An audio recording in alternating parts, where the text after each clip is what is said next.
Welcome to the PowerPoint presentation of the Conceptual Analysis of Fear, brought to you by Natalie Moffit, Madison Storrs, Lauren Wetzlau, and Rebecca Woodley, submitted in partial fulfillment of the requirements for the degree of Masters of Science in Nursing at Northwestern State University of Louisiana, Nursing 5120.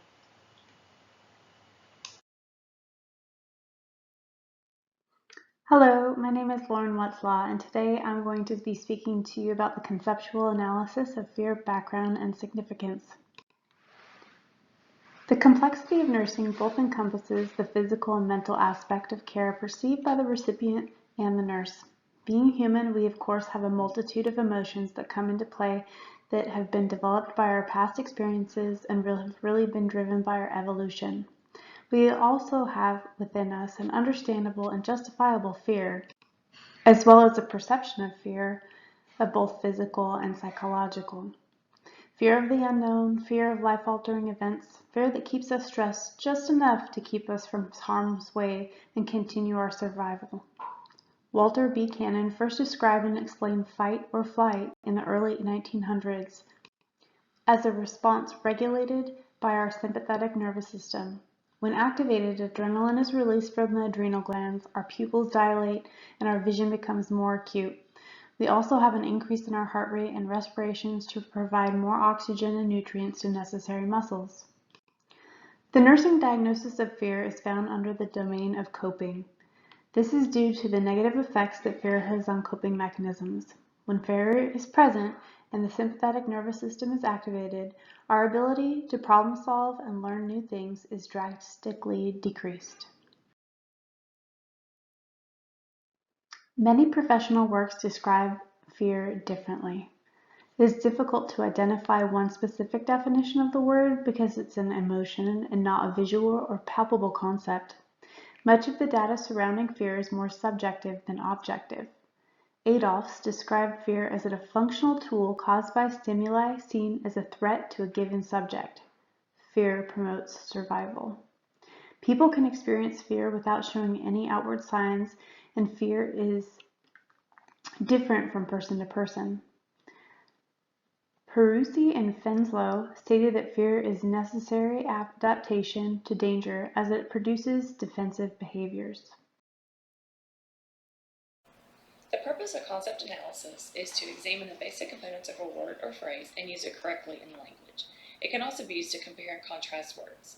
Concept analysis is especially useful when discussing ambiguous terms and enables the researcher to evaluate a term's usefulness, restrictions, and improve the general understanding of a word in order to contribute to the current knowledge of the term. Overall, it allows for proper and uniform use of the term. Fear is a term that is widely used throughout healthcare and in all healthcare settings. Critical care and emergency departments tend to be the worst moments in a person's life, and it generates a great amount of fear. The intended use of this concept is to help critical care nurses better grasp the concept of fear and to help clients and their families understand and alleviate some of that fear. Defining fear is challenging due to the subjective nature of the emotion. Fear is caused by a response to a threat and produces defensive behaviors, and everybody responds to fear differently. Fear and anxiety are often coupled together. However, fear is a response to an actual objectively present stimuli, as where anxiety is a response to a potential stimuli, one that may or may not present itself. Suffering has also been part of the definition of fear in the past, and fear has a great impact on decision making. There are 4 critical defining attributes of fear. One must immediately be in the presence of a stimuli that is perceived to be threatening or harmful. One must have had a past experience, either personal or observed, that has conditioned the person to perceive the stimulus as negative, harmful, or threatening. And there's an emotional response that is elicited by the presence of a stimuli. And following the emotional response is some form of physical or psychological adaptation or coping, which can be positive or negative. The theoretical definition of fear is the emotional response to a stimuli which, due to previous negative experiences, is perceived to be threatening or dangerous. That, in turn, causes a cascade of physical and psychological adaptive reactions.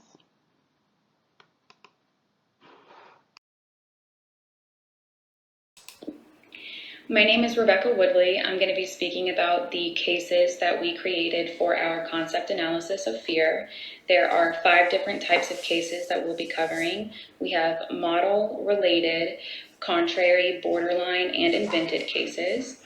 The first case that we are speaking about is the fear of living species. So in this case, we have a woman that is walking in a park.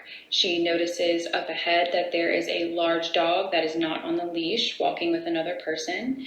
She remembers at that point that she had a very stressful and traumatic experience as a child of being bitten by a large dog, which has now conditioned her to be afraid of large dogs. As she continues walking closer, the dog starts to bark and growl at her. So now she is in the immediate presence of a threatening or dangerous stimuli. In response to this, she feels fear, she feels threatened, so she decides to leave the park, which is her coping mechanism to get away from the stressful stimuli and go to a different park to continue her walk. So this case has all 4 of the critical defining attributes that we outlined in our concept analysis of fear. The second case is the fear of objects. In this case, we have a man who is at his annual checkup at his doctor's office. They inform him after he's done with his checkup that he needs to go down to the lab to have some blood drawn as a part of his checkup. When he gets down to the lab, he's sitting in the phlebotomist chair, and there is a needle on the table next to him. He's getting prepped to be stuck for this blood, and he remembers that the last time he was in a position where he had to have blood drawn, the phlebotomist had to stick him multiple times. It was extremely stressful, it was painful, and that has conditioned him to be afraid of needles.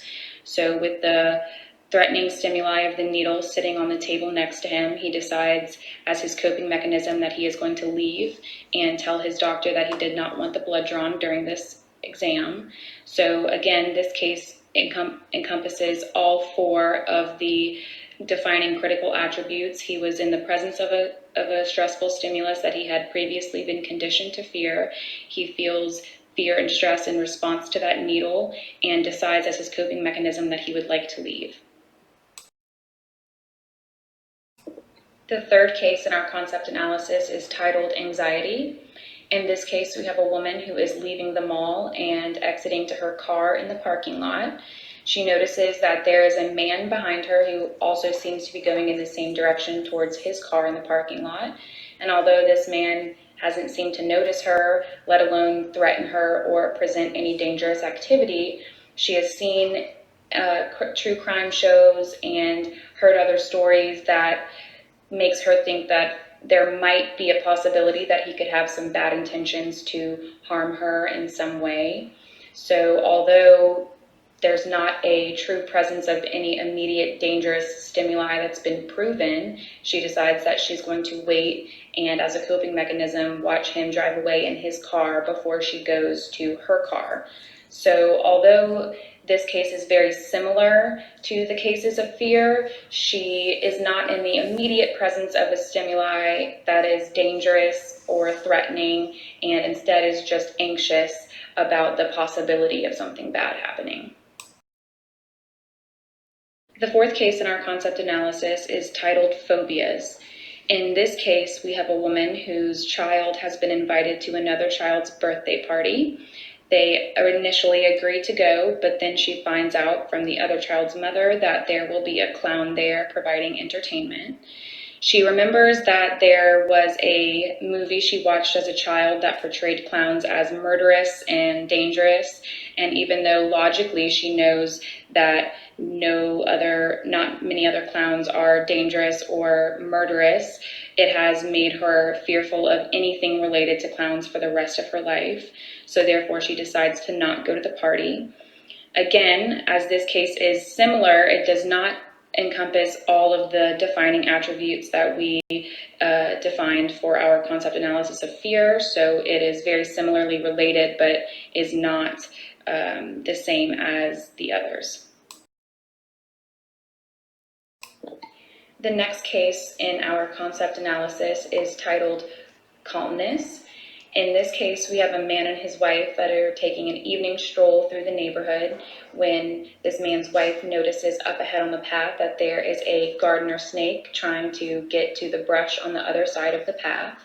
Although this snake is a very fearful stimuli to his wife, he has had a life where he's always enjoyed reptiles and has owned several snakes and lizards throughout his life. So he sees this snake and is completely calm about it, has no fear. He walks up to it, picks it up, and puts it in the brush, and they continue on their stroll. So this case is the complete opposite of the others. He is calm, he has no fear, there's no worries, no stressful stimuli for him, and no need for any coping mechanisms. The next case in our concept analysis is titled Fear in the Presence of Protection. So this case involves a man who's on vacation. He goes on a boat tour. The boat has a glass bottom, and they are going to observe the natural habitat and fish that are in the ocean surrounding his resort. In the middle of the tour, they notice that there is a great white shark that is circling the boat, and they see it in the glass bottom. He has previously been conditioned to fear sharks, not just from TV and movies, but as a child, he was at the beach when somebody had been attacked by a shark. So he is definitely very fearful and stressed out by this stimuli. But because he is on the boat and there's no way that the shark can get to him, he feels protected and doesn't have the need for any coping mechanisms or anything to get him away from that shark. So this case has a lot of the defining attributes of fear that we outlined in our concept analysis, but doesn't quite encompass all of them. So it makes it sort of an in-between sort of case. The next case that we have is another one that has some of the defining critical attributes of fear we outlined, but not all of them, and fear is used in a somewhat different way. In this case, called the empathetic fear case, we have a doctor who is on his way to give some bad news to a patient who had recently had a biopsy done on a lump she had found. So he walks in the room and he states, "I fear I have some bad news," and proceeds to give her this bad news that he can recognize is going to be a very threatening, dangerous stimuli in her life, even though in his life it will not cause much harm or effect. So fear is used in a somewhat different term in this case. He's fearful for this person instead of being fearful for himself. The last case in our concept analysis of fear is titled The Fear of Physical Harm. In this case, we have a woman who lives in a village that's centered in a very mystical area of the woods. She knows that mythical creatures such as vampires are very real, and her grandparents had told her stories of a group of vampires that used to live in the same area, and they were responsible for very many people getting harmed or killed by them sneaking in their houses in the middle of the night and draining all of these people's blood. So although it was originally believed that the vampires were gone, her neighbors start to be found dead in their homes after having all of their blood drained out. And she remembers that she has been hearing some odd footsteps outside of her door and windows.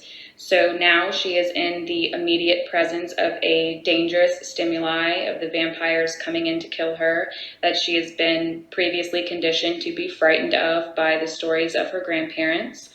So as her coping mechanism to the stress and danger she feels to these vampires, she decides to take all of the protective measures that were taught to her, such as garlic hanging around the house and pouring salt outside of her doors and windows, as well as staying up all night clutching a wooden stake.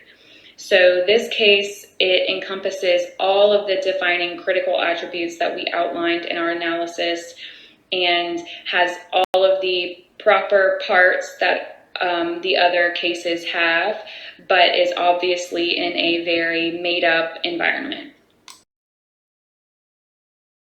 Hi, my name is Madison Storrs, and it is my opportunity to present the next couple of sections of our concept analysis. The first is antecedents and consequences. Now, there are a few different antecedents that need to be in place in order for a person to experience fear. The first is you must have the cognitive ability to reason and understand cause and effect. You also have to have the ability to recognize danger and threats. Then, a person must have the emotional range in order to feel and recognize different emotions, such as fear. Once a person has begun the fear response, there are a lot of different consequences that can take place. One of the most common is a person will exhibit defensive behaviors. One of these common defensive behaviors is avoidance. Just avoiding the stimulus or threat, whatever it may be. This can cause sometimes a complete change in a daily routine and really affect daily decision making of a person to avoid the stimulus or threat that is causing the fear. Fear can also result in feelings such as distrust, paranoia, and can cause the person disorientation or hyper-awareness of their surroundings. Ultimately, due to the subjective nature of fear, the consequences can differ from person to person and from situation to situation.